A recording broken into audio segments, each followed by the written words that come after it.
नमस्कार मित्रांनो, स्वागत आहे आपल्या चॅनल बुक सोल किताब की आत्मामध्ये. हो, सर्वांचं खूप खूप स्वागत. आज आपण जाणून घेणार आहोत डीप वर्क या पुस्तकातून लक्ष केंद्रित यशाचं गुपित. अगदी बरोबर. आणि हा विषय आजच्या काळात खूपच महत्वाचा आहे. हो ना. सुरुवात करण्यापूर्वी आपण एक कल्पना करूया. समजा एका डेस्कटॉप कॉम्प्युटरवर 100 टॅब उघडे आहेत. 100? बापरे. हो, म्हणजे एकीकडे ईमेलचा टॅब सारखा रिफ्रेश होतोय, दुसरीकडे काहीतरी सोशल मीडियाच्या नोटिफिकेशन्स वाजत आहेत. आणि पार्श्वभूमीवर एखादा व्हिडिओ पण चालू असेलच. अगदी बरोबर. आणि याच गोंधळात एखादा अत्यंत महत्वाचा रिपोर्ट पण तिथेच उघडा आहे. अशा वेळी त्या बिचाऱ्या कॉम्प्युटरची अवस्था काय होईल? त्याचा रॅम पूर्णपणे भरून जाईल, प्रोसेसर ओव्हरलोड होईल. हो, आणि तो कॉम्प्युटर हळूहळू हँग होऊ लागेल. आजच्या या सखोल विश्लेषणामध्ये आपण पाहणार आहोत की आपल्या स्वतःच्या मेंदूची अवस्था या हँग झालेल्या कॉम्प्युटरपेक्षा काही वेगळी राहिलेली नाहीये. हे अगदी खरंय. आज आपण कॅल न्यूपोर्ट यांच्या डीप वर्क या अत्यंत प्रभावशाली संकल्पनेचा अभ्यास करणार आहोत. आपले स्रोत सांगतात की ही 21व्या शतकातील एक सुपर पॉवर आहे. हो, सुपर पॉवरच म्हणायला हवी. कारण आजकाल कुणालाच एका जागी शांत बसून काम करता येत नाहीये. बरोबर. म्हणूनच आज आपण हे डीप वर्क म्हणजे काय, शॅलो वर्क किंवा उथळ काम म्हणजे काय आणि आजच्या डिजिटल युगात आपला वेळ आणि लक्ष कसं वाचवायचं हे शिकणार आहोत. हे ब्राउझरचं जे रूपक तुम्ही दिलं ना, ते अतिशय चपखल आहे.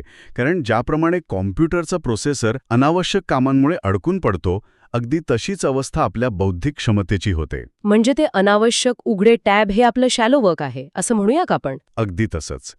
आपल्या स्रोतांमध्ये डीप वर्कची व्याख्या अतिशय स्पष्टपणे मांडली आहे. अच्छा, ती काय आहे? डीप वर्क म्हणजे कोणतीही अडचण किंवा व्यत्यय नसताना पूर्ण एकाग्रतेने केलेलं काम. असं काम जे माणसाच्या बौद्धिक क्षमतेचा पूर्ण वापर करतं. याच्या अगदी विरुद्ध म्हणजे शॅलो वर्क. ज्याला आपण उथळ काम म्हणतो. बरोबर.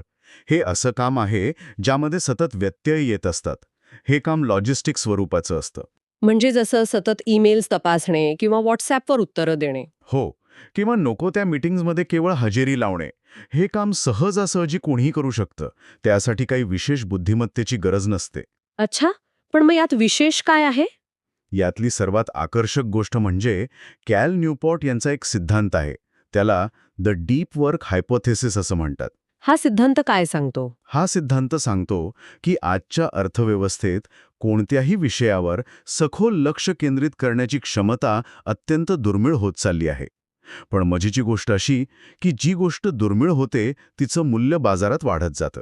अरे वा, म्हणजे जे लोक ही एकाग्रतेची कला आत्मसात करतात ते आजच्या अर्थव्यवस्थेत अत्यंत वेगाने प्रगती करतात तर. अगदी 100%. हा सिद्धांत ऐकायला खूपच तार्किक वाटतोय, पण जेव्हा आपण प्रत्यक्ष आयुष्याचा विचार करतो तेव्हा ही एकाग्रतेची ताकद एखादं आयुष्य कसं बदलू शकते हे जाणून घेण्याची खूप उत्सुकता निर्माण होते. यासाठी आपल्या स्रोतांमध्ये जेसन बेन या व्यक्तीचं जे उदाहरण दिलंय ना, ते खरोखरच डोळे उघडणार आहे. हो, मी वाचलं ते.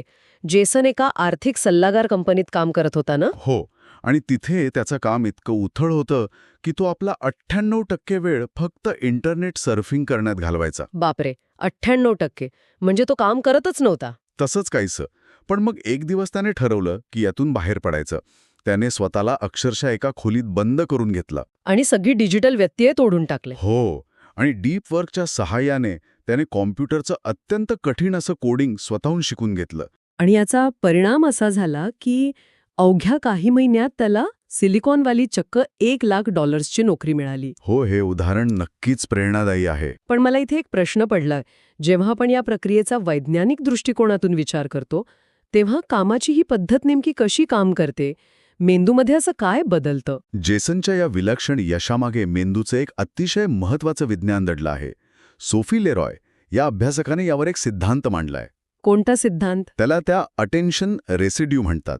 म्हणजे लक्ष विचलित राहण्याची प्रक्रिया. अच्छा, हे कसं काम करतं? आपण अनेकदा असा विचार करतो की आपण मल्टीटास्किंग करू शकतो. हो, बऱ्याच लोकांना वाटतं की ते एकाच वेळी 2-3 कामं करू शकतात. पण प्रत्यक्षात जेव्हा माणूस एका कामावरून दुसऱ्या कामाकडे जातो तेव्हा त्याचं लक्ष पूर्णपणे नवीन कामावर केंद्रित होत नाही. म्हणजे जुन्या कामाचे विचार मनात राहतात. अगदी बरोबर. मेंदूचा काही अंश, काही विचार हे जुन्याच कामात कुठेतरी अडकून राहतात. यालाच रेसिड्यू म्हणतात. याचं एखादं साधं उदाहरण देता येईल का? नक्कीच. समजा तुम्ही एखादा अतिशय गुंतागुंतीचा रिपोर्ट लिहित आहात आणि मध्येच फक्त 1 सेकंड काढून तुम्ही एक ईमेल तपासला. हां, हे आपण नेहमीच करतो. फक्त एक मेसेज बघते असं म्हणून. हो, आता तुम्ही पुन्हा रिपोर्ट लिहायला लागता, पण मेंदूच्या पडद्यामागे तो ईमेल, त्यातील माहिती आणि त्याला काय उत्तर द्यायचं यावर प्रक्रिया चालूच राहते. अरे बापरे! म्हणजे आपण कामावर परत आलो तरी आपला मेंदू तिथेच असतो? हो ना. आणि यामुळे एकाग्रतेची साखळी तुटते. कामाचा दर्जा लक्षणीयरित्या घसरतो. न्यूरोसायन्सच्या भाषेत सांगायचं तर मेंदूला एका विषयावरून दुसऱ्या विषयावर जाण्यासाठी खूप ऊर्जा खर्च करावी लागते. म्हणजे आपण जे फक्त एक मेसेज चेक करतो असं म्हणतो ते प्रत्यक्षात आपल्या मेंदूच्या एकाग्रतेचा मोठा हिस्सा खाऊन टाकतं. अगदी तसंच. डीप वर्क म्हणजे सलग विना व्यत्यय काम करणं, जेणेकरून हा अटेन्शन रेसिड्यू निर्माणच होणार नाही आणि मेंदूची पूर्ण ताकद एकाच ठिकाणी एकवटली जाईल. पण एक मिनिट, मला इथे एक मोठा विरोधाभास दिसतोय. कोणता? आपण म्हणतोय की सतत व्यत्यय आणि मल्टीटास्किंग वाईट आहे, पण मग ट्विटरचे संस्थापक जॅक डोर्सी यांच्यासारखे लोक, ते तर सतत मीटिंग्समध्ये असतात ना? हो, ते सतत लोकांच्या गरड्यात असतात. मग त्यांच्या यशाचं काय? ते तर डीप वर्क करत नाहीत असं दिसतं. मग हे डीप वर्क खरोखरच सर्वांसाठी गरजेचं आहे का? हा खूपच महत्वाचा आणि रस्ता आक्षेप आहे. पण कसं आहे, इथे आपण अपवादात्मक उदाहरणांवरून सामान्य नियम बनवण्याची चूक टाळली पाहिजे. म्हणजे जॅक डोर्सी अपवाद आहेत? तसं नाही. पण जॅक डोर्सी किंवा मोठ्या कंपन्यांचे सीईओ तसंच काही विशिष्ट सेल्समॅन यांच्या नोकरीचं स्वरूपच वेगळं असतं. अच्छा, म्हणजे त्यांचं कामच वेगळं असतं. हो, त्यांचं मुख्य कामच सतत लोकांशी संपर्कात राहणे, निर्णय घेणे आणि माहितीची देवाणघेवाण करणे हे असते. त्यांच्यासाठी संपर्क हाच त्यांचा मुख्य व्यवसाय असतो. पण मग सामान्य नोकरदारांचं काय? बहुतांश जे नॉलेज वर्कर्स आहेत, जसे की प्रोग्रामर, लेखक, अभ्यासक, डिझायनर, यांच्यासाठी असा सततचा व्यत्यय अत्यंत घातक असतो. बरोबर, कारण त्यांना शांत बसून विचार करावा लागतो. अगदी. अशा व्यावसायिकांचं मूल्य हे त्यांच्या शांत बसून केलेल्या सखोल विचारांवर अवलंबून असतं, नुसत्या धावपळीवर नाही. म्हणजे जर एका प्रोग्रामरने सीईओ सारखं सतत मीटिंग्स घेणं सुरू केलं तर तो कधीच चांगला कोड लिहू शकणार नाही? अगदी 100% बरोबर. हा फरक समजून घेणं अत्यंत गरजेचं आहे. प्रत्येकाने आपल्या कामाच्या स्वरूपानुसार याची निवड केली पाहिजे. हो, हे अगदी पटलं मला. आता डीप वर्क महत्वाचे आहे आणि ते कसं काम करतं हे आपण पाहिलं. पण प्रत्यक्ष आयुष्यात जिथे सतत ईमेलचा भडीमार होत असतो, तिथे हे डीप वर्क प्रत्यक्षात कसं आणायचं? यासाठी आपलं स्रोतांनी डीप वर्क शेड्युलिंगच्या 4 फिलॉसॉफी किंवा पद्धती सांगितल्या आहेत. अरे वा, आपण त्या उलगडून पाहूया का? नक्कीच. या 4 पद्धती प्रत्येकाला आपल्या जीवनशैलीनुसार डीप वर्क अंगीकारायला मदत करतात. पहिली पद्धत आहे मोनास्टिक किंवा संन्याशासारखी पद्धत. संन्याशासारखी म्हणजे काय? नावातच अर्थ असल्याप्रमाणे यात व्यक्ती सर्व डिजिटल आणि बाह्य व्यत्यय कायमचे तोडून टाकते. कायमचे? हो. उदाहरणार्थ डोनाल्ड नूथ या प्रसिद्ध कॉम्प्युटर सायंटिस्टने ईमेल वापरणंच कायमचं सोडून दिलं आहे. बापरे, ईमेलच बंद केला? हो. त्यांचं म्हणणं आहे की त्यांना माहितीच्या महापुरात पोहायचं नाहीये, तर ज्ञानाच्या तळाशी जायचं आहे. पण हे डोनाल्ड नूथ सारखं शास्त्रज्ञाला शक्य आहे. जर आजच्या काळात एखाद्या सामान्य नोकरदाराने ईमेल किंवा व्हॉट्सअप बंद केलं तर दुसऱ्या दिवशी त्याची नोकरी जाईल. हे अगदी प्रॅक्टिकल बोललात तुम्ही. हो ना, हे सर्वसामान्यांसाठी थोडं अव्यवहार्य नाही का वाटत? आणि म्हणूनच दुसरी पद्धत जन्माला आली, ज्याला बाय मॉडेल म्हणतात. बाय मॉडेल यात काय असतं? यात वेळेची विभागणी केली जाते.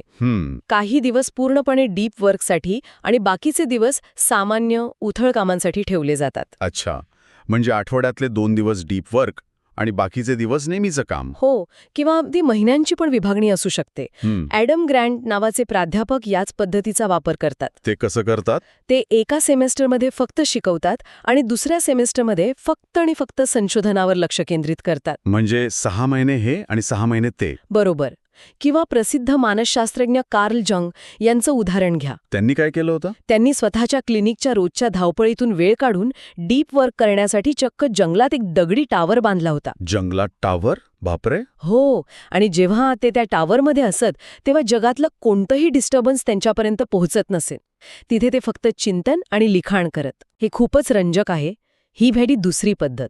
तिसरी काय आहे? तिसरी पद्धत आहे रिदमिक. यात रोज एका ठराविक वेळेला सवय लावून डीप वर्क केलं जातं. म्हणजे रोज सकाळी एक ठराविक वेळ ठरवून घ्यायची. हो, जसं की रोज सकाळी 5 ते 7 फक्त आणि फक्त महत्वाचं काम करायचं. ही पद्धत सवयीवर अवलंबून असते. आणि चौथी पद्धत आहे जर्नलिस्टिक, म्हणजे पत्रकारासारखं काम. पत्रकारासारखं म्हणजे जसा वेळ मिळेल तसा. अगदी बरोबर. पत्रकार ज्याप्रमाणे बातम्यांच्या गडबडीत वेळ मिळेल तसा लेख लिहून काढतात, तसं जेव्हा मोकळा वेळ मिळेल तेव्हा लगेच डीप वर्क मूडमध्ये जाणे. अच्छा, यासाठी एखादं उदाहरण? वॉल्टर आयझॅक्सन यांचं उदाहरण उत्तम आहे. त्यांनी वेळ मिळेल तसा अगदी प्रवासातही आपला मोठा ग्रंथ लिहून पूर्ण केला. भारीच आहे. पण या सगळ्या पद्धतींमध्ये एक संकल्पना अशी आहे जी खूपच कुतूहल निर्माण करते. आणि इथेच ही गोष्ट खऱ्या अर्थाने रंजक बनते. कोणती संकल्पना? ती म्हणजे ग्रँड जेस्चर. हो, ग्रँड जेस्चर. म्हणजे एखाद्या मोठ्या कामासाठी मोठी गुंतवणूक करणे. मला आठवते J.K. रोलिंग यांनी हॅरी पॉटरच्या शेवटच्या पुस्तकाचं लिखाण पूर्ण करण्यासाठी एका अत्यंत महागड्या पंचतारांकित हॉटेलमध्ये बुकिंग केलं होतं. हो, त्यांनी घर सोडून हॉटेलमध्ये राहणं पसंत केलं. किंवा बिल गेट्स यांचं उदाहरण बघितलं तर ते वर्षातून 2दा एकांतात एका केबिनमध्ये थिंक वीक्स घालवतात. पण मला सांगा, हे असं का काम करतं? एवढा खर्च करण्याची काय गरज? या ग्रँड जेस्चरच्या मागे एक खूप प्रभावी मानसशास्त्र दडलं आहे. कसं काय? कसंय, माणसाचा मेंदू हा नेहमी सोपा मार्ग शोधत असतो. जेव्हा आपण नेहमीच्या वातावरणात, साध्या ऑफिसमध्ये किंवा घरात काम करायला बसतो, तेव्हा मेंदूला वाटतं की थोडा वेळ फेसबुक पाहिलं तर काय बिघडणार आहे. हो, घरात असल्यावर नेहमीच लक्ष विचलित होतं. पण जेव्हा एखादी व्यक्ती हजारो रुपये खर्च करून एका पंचतारांकित हॉटेलमध्ये फक्त लिखाण करण्यासाठी जाते किंवा कामासाठी एखादा मोठा प्रवास करते, तेव्हा तो खर्च आणि तो बदललेला माहोल मेंदूला एक अत्यंत कडक संकेत देतो. अच्छा, म्हणजे मेंदूला कळतं की आता काहीतरी सिरियस काम सुरू आहे. अगदी बरोबर. मेंदूला जाणीव होते की हे काम अत्यंत महत्वाचं आहे आणि यात वेळ वाया घालून चालणार नाही. यामुळे काम टाळण्याची किंवा कंटाळा करण्याची प्रवृत्ती नैसर्गिकरित्या संपुष्टात येते. म्हणजे आपण स्वतःच्याच मेंदूला कामाचं महत्त्व पटवून देण्याची ही एक युक्ती आहे तर. होय, स्वतःलाच दिलेला एक मानसिक धक्का असतो तो. पण समजा आपण वेळ आणि जागा तर ठरवली, पण जेव्हा आपण प्रत्यक्ष काम करायला बसतो तेव्हा खरा शत्रू बाहेर नसून आतच असतो. आत असतो म्हणजे आपल्या मेंदूला सतत मोबाईलची, नवीन मेसेजची किंवा एखाद्या रीलची तलफ येते. यावर उपाय काय? खूप महत्वाचा मुद्दा आहे. यावर आपले स्रोत सांगतात की मेंदूला हा कंटाळा सहन करण्याची ट्रेनिंग द्यावी लागते, ज्याला त्यांनी एम्ब्रेस बोर्डम किंवा कंटाळ्याचा स्वीकार करणे असं म्हटलं आहे. कंटाळ्याचा स्वीकार, हे जरा अवघडच वाटतंय. हो, आपण एकाग्रतेचा विचार करताना बऱ्याचदा चुकतो. एकाग्रता ही कोणतीही जादू नाही, ती आपल्या शरीराच्या स्नायूसारखी असते. स्नायू म्हणजे तिला व्यायामाची गरज असते. अगदी बरोबर. आपण सहसा काय करतो? आपण काम करतो आणि कामाचा ताण आला की व्यत्ययापासून ब्रेक घेतो. हो, म्हणजे आपण 5 मिनिटं मोबाईल पाहतो. पण कॅन न्यूपोर्ट सुचवतात की याच्या अगदी उलट केलं पाहिजे. आपण एकाग्रतेपासून ब्रेक घेतला पाहिजे आणि उरलेला सर्व वेळ डिस्ट्रॅक्शन फ्री ठेवला पाहिजे. म्हणजे काम करताना अजिबात फोन बघायचा नाही. हो, आणि जेव्हा आपण रांगेत उभे असतो किंवा गाडीची वाट पाहत असतो तेव्हा आपण लगेच मोबाईल काढतो. हा जो कंटाळा आहे ना, तो सहन करायला मेंदूला शिकवलं पाहिजे. अच्छा, ह्यासाठी काही सराव पद्धती आहेत का? हो, 2 सराव पद्धती दिल्या आहेत. एक म्हणजे प्रोडक्टिव्ह मेडिटेशन. हे कसं करतात? जेव्हा आपण चालत असतो किंवा गाडी चालवत असतो तेव्हा दुसऱ्या कोणत्याही गोष्टीचा किंवा गाण्यांचा विचार न करता आपल्या एखाद्या व्यावसायिक समस्येवर पूर्ण लक्ष केंद्रित करायचं. म्हणजे चालताना सुद्धा डोक्यात फक्त कामाचा विचार? हो, आणि दुसरं म्हणजे रोजवेल डॅश. हे काय आहे? यात एखाद्या कामासाठी स्वतःला खूपच कमी वेळेची, जवळजवळ अशक्य वाटणारी कृत्रिम डेडलाईन द्यायची आणि पूर्ण ताकदीने ते काम संपवायचं. बापरे, म्हणजे स्वतःवरच प्रचंड दबाव आणायचा. हो, यामुळे मेंदूला अत्यंत तीव्रतेने काम करायची सवय लागते. आणि या विश्लेषणात 2026च्या काळातले काही नवीन आणि अत्यंत ताजे अपडेट्सही जोडले आहेत ना? हो, आजच्या काळात घरात असताना फोन नेहमी किचनमध्ये किंवा दुसऱ्या खोलीत चार्जिंगला लावून ठेवणं हा एक सोपा पण अत्यंत प्रभावी उपाय सांगितला आहे. हो, कारण जर फोन सतत दृष्टीस पडत नसेल तर मेंदूला तो वारंवार तपासण्याची सवय हळूहळू सुटते. तसेच खऱ्या छापील पुस्तकांचे वाचन करणे, ज्यामुळे मेंदूचे डीप रीडिंग नेटवर्क्स मजबूत होतात. अगदी बरोबर. पण माझ्या मनात एक शंका आहे. या पुस्तकात पत्तेपाठ करण्याचा किंवा चालत चालत एखाद्या समस्येवर विचार करण्याचा उल्लेख आहे. हो, स्मरणशक्ती वाढवण्यासाठी. पण याचा प्रत्यक्ष कामाच्या उत्पादकतेशी नेमका काय संबंध आहे? हे थोडं विसंगत नाही का वाटत?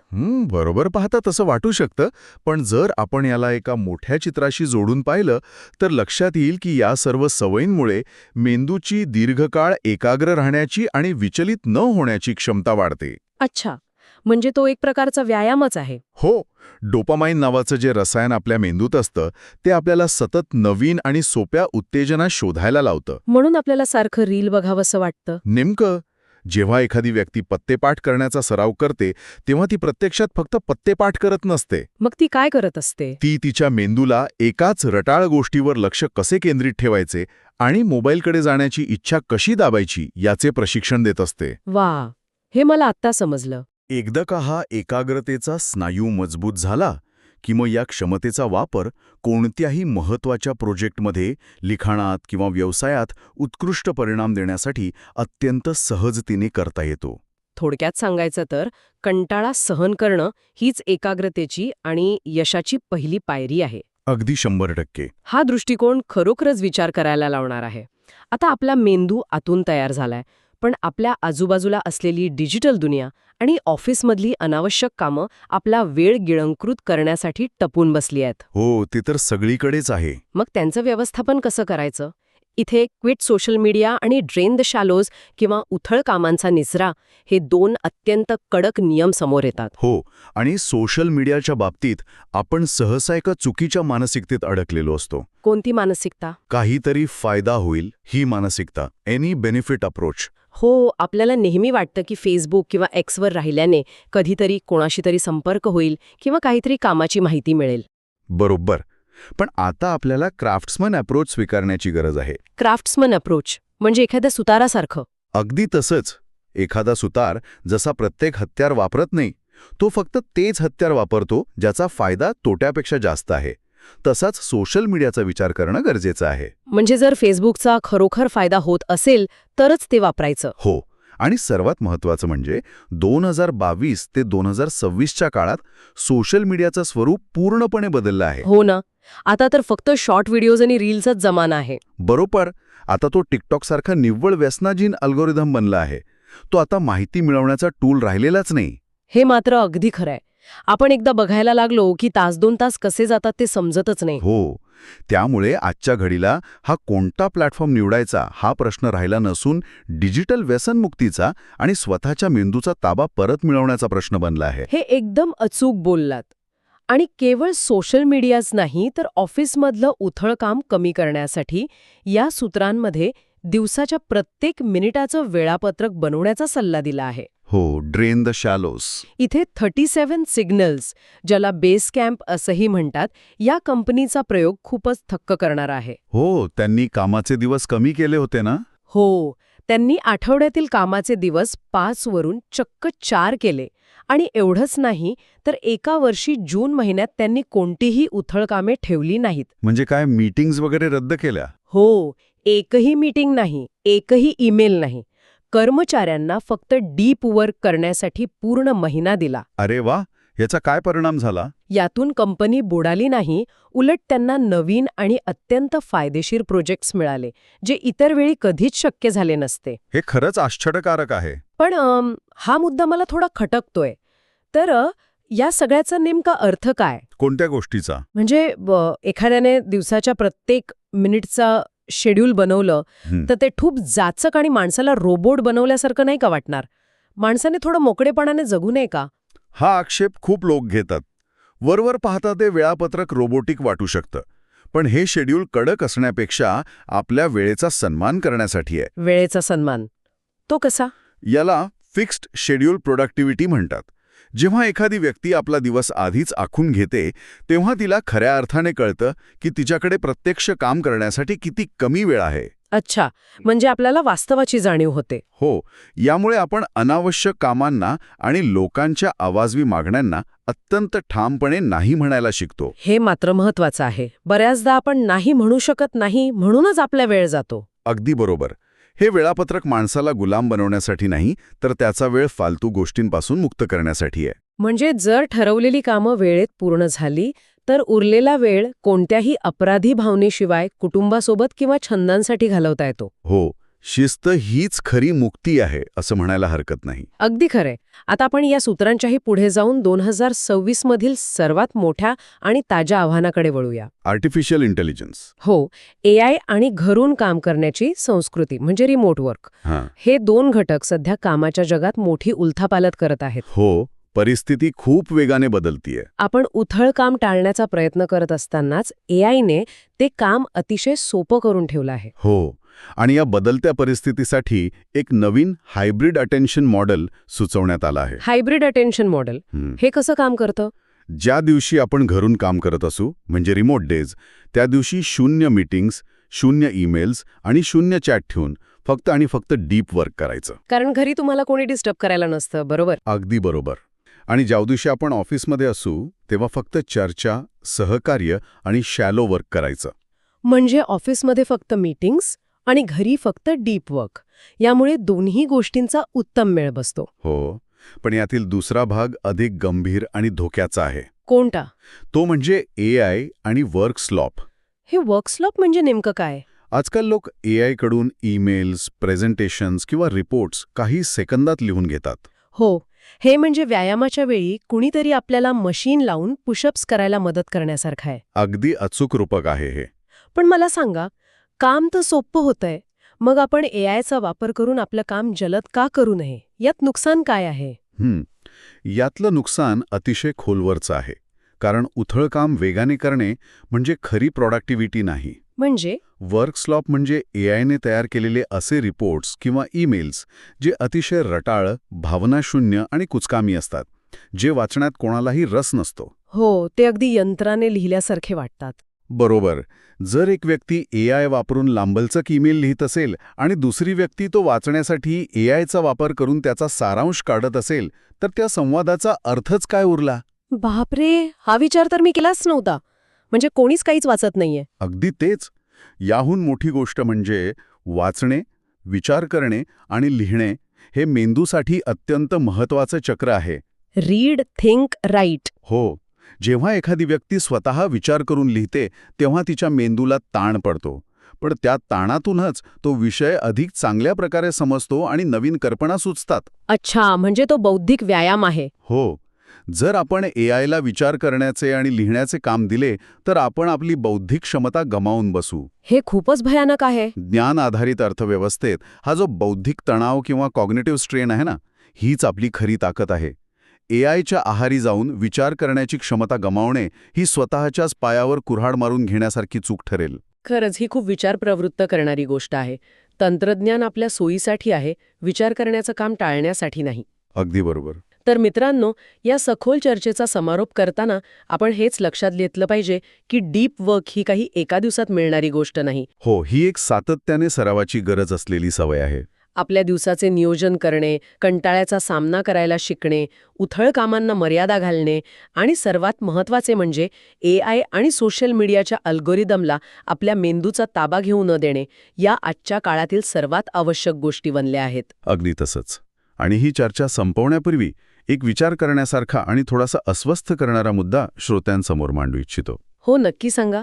विचार करा, भविष्यात यशस्वी लोकांचा आणि समाजावर प्रभाव पाडणाऱ्यांचा एकच वर्ग असेल.